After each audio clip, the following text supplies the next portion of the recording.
I never was a backup, so this year being a second string and a third string. I can tell he's having a lot of fun this year, Pat, because he's already made that decision. I think I've learned a lot this season. Learned a lot from Quinn and Malik.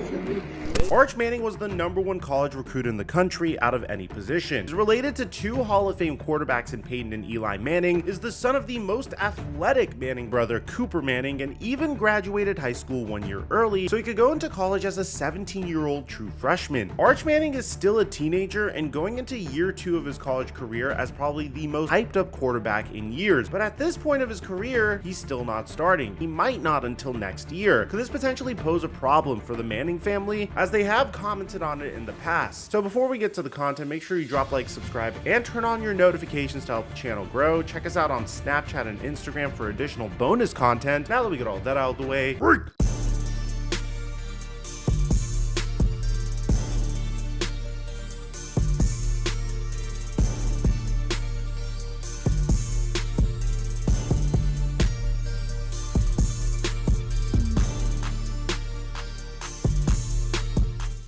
turned $25 into $225, $35 into $105 the night before, and now PrizePicks is giving us another free square. All Caitlin Clark needs is 1 point in her WNBA debut, and her square will hit. I give away all my picks for free on my Instagram story @TheFlightMike. You guys have been hitting me up in the DMs letting me know how well it's been going for you guys. And right now you'll get up to a $100 deposit match when you use my promo code FlightMike when you sign up for PrizePicks, or just click in the link in the description down below. And thank you, PrizePicks, for the sponsor. Mic check 1 2 1 2. What's going on, everybody? Arch Manning was born in April of 2005 to his father Cooper Manning, the third and most athletic Manning brother. While Cooper may have been the most physically gifted of the 3 brothers, managing to play wide receiver at an all-state level in Louisiana and eventually committing to Ole Miss to play wide receiver, career was ended before it even began, after he was diagnosed with spinal stenosis. At the time, people thought it was a shame that Cooper's generational athleticism was wasted due to an ailment that he couldn't prevent. But a few years later, his son Arch Manning not only inherited his otherworldly athleticism, but he also inherited his uncle's unique throwing ability and would put it together to become the most hyped up quarterback of the decade. And no, that's not an overstatement. Arch Manning has always been the best quarterback on his team, from flag football to middle school. And according to his grandfather and former NFL quarterback Archie Manning, he was even the best quarterback on his varsity football team as a freshman in high school. And the other thing, he got to play as a freshman.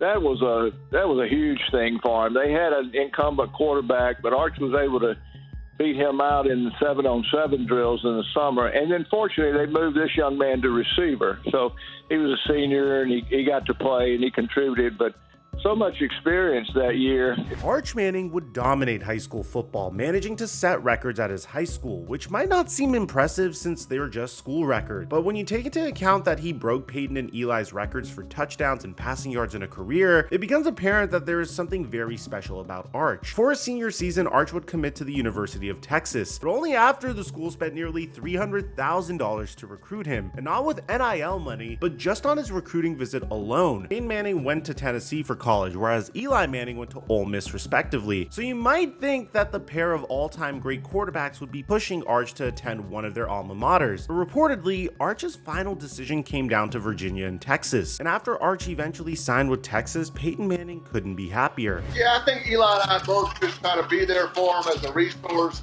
as his uncles. We sort of wait for him to reach out to us with a question. He came to Denver last summer. We worked out a couple days. We watched some film together, but it's because he wanted to come out and ask me some questions. I can tell he's having a lot of fun this year, Pat, because he's already made that decision.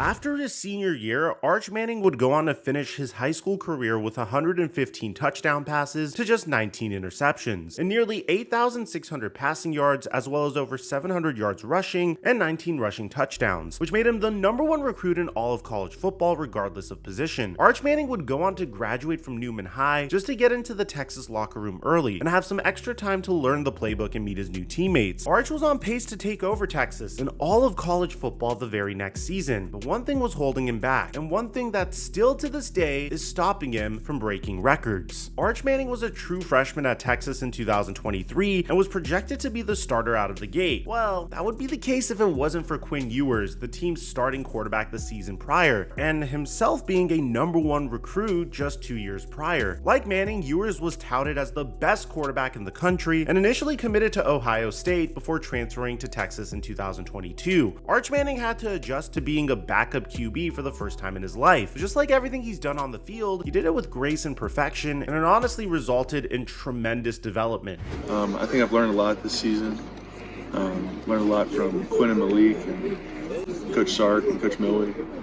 So it's been a fun year of development, and I'm excited we're in this position. I never was a backup, so this year being a second string and a third string, you get to kind of be behind and learn a lot from the other guys and try and stay patient. And I think I've learned a lot from Quinn and Coach Millway, and just trying to grow and learn each day. Arch Manning is set to back up Quinn Ewers once again this year for his sophomore season. And with Quinn still having eligibility to play until 2025, there's a chance that we don't even see Arch Manning in action until 2026. That is, of course, if he doesn't transfer. There's been a lot of buzz going around since Ewers decided to stay for his third season that Arch Manning could transfer to another school to finally get a chance to play. But if that does happen, we're going to have to wait until 2025, seeing as he's already decided to stay at Texas for 2024. Just because he's the backup doesn't mean we have to wait to see him play football, because when the spring game came around, Arch Manning was more dominant than ever. In April, Texas held their annual spring game, where the team splits their roster into 2 separate teams, and considering the fact that Texas is now in the SEC conference, and the SEC has been known for their defensive teams for a long time, it wouldn't be crazy to say that Texas's defense is pretty solid. With that logic, it wouldn't be crazy to predict that Arch Manning would struggle during this game. As a matter of fact, that would be the case when he took the field for the 2023 spring game, just showing how raw he truly was. Some people criticized Arch's talent, saying that he beat up on lesser high school teams and that's why he was such a highly touted recruit. But this time, things would be way different for Arch. After subbing in with just 2 minutes to go in the first quarter, Arch's first pass would end up being a nearly 80-yard bomb, which resulted in a touchdown. Arch Manning would go on to toss another 75-yard touchdown late in the game to take the lead, which ended his game at 3 touchdown passes and over 350 yards passing for the second-year signal caller. Now, obviously, this is just a spring game, and everything should be taken with a little grain of salt. But when you hear Texas head coach Steve Sarkisian talk about his future quarterback, it's hard to be anything but positive about Arch. I wanted Arch to really just go play football. The biggest thing I saw from Arch was something that we really harped on with him about a week and a half ago, about just playing the play and keeping your eyes up. When he keeps his eyes up and steps up in the pocket, he can deliver those balls down the field the way that we like to play. It was good to see. In all likelihood, the wait to see Manning play quarterback in a real football game is just a year away. Personally, I don't think there's a chance Quinn Ewers stays for the 2025 season when he has a great opportunity to go into the NFL draft. Originally, my prediction was Quinn Ewers would declare for the NFL draft this season, but as we all saw, this year was an incredibly deep quarterback class, with Caleb Williams, Jaden Daniels, and Drake May going in the top 3, the Atlanta Falcons making the brilliant decision to draft Michael Penix as their project QB with the 8th pick, and then JJ McCarthy being selected before Bo Nix was selected. I can understand why Quinn Ewers would return to school, primarily because there's a chance he could be selected #1 overall this year. He just needs to be able to defeat this guy. Once Quinn Ewers does declare for the NFL draft, this would free up Arch Manning to show off what he can do. The reason Arch Manning is so highly touted isn't because of his raw passing skills and ability to scramble, because over the past few years we've seen plenty of young quarterbacks such as Trevor Lawrence, CJ Stroud, and now Caleb Williams do the same thing. The reason he's so hyped up is because he has been groomed since he was a young kid to become the perfect quarterback. His grandfather was a Pro Bowl QB. He has 2 Hall of Fame quarterback uncles with a combined 4 Super Bowl rings. His father was nearly a college athlete. There's nobody else on the planet who had all these athletic resources just a phone call away except for Arch Manning, and maybe Shedeur Sanders. In fact, he's so focused on football that he's even declined to be in the new NCAA football game because he views it as a potential distraction. Compare him to past top quarterbacks of recent years. Trevor Lawrence and CJ Stroud are great, but they never had 2 Hall of Famers just a speed dial away. Caleb Williams is phenomenal, but maybe his overconfidence could be his downfall. Arch Manning is a superior prospect to all of these quarterbacks simply because he's as talented, if not more talented than them. He has 3 of the best football minds readily available to support him if he needs help, and he is the most humble and focused prospect we have seen in a decade. If Arch Manning doesn't work out at the next level, hell will freeze over, and Kyler Murray will probably grow 10 inches. Maybe Caleb Williams will stop painting his fingernails. If Arch Manning doesn't work out, Tom Brady will come out of retirement next year, and the Cowboys will actually win a Super Bowl. Arch Manning is in a league of his own in almost every category, and it's only a matter of time until he takes over the football world. What are your thoughts on Arch Manning? Do you think he'll work out at Texas, or do you think he'll transfer? Is he a NFL caliber talent, or is everybody hyping him up right before he fails? Let me know what you guys think about all this in the comment section down below. Aside from that, I'm your boy Mike,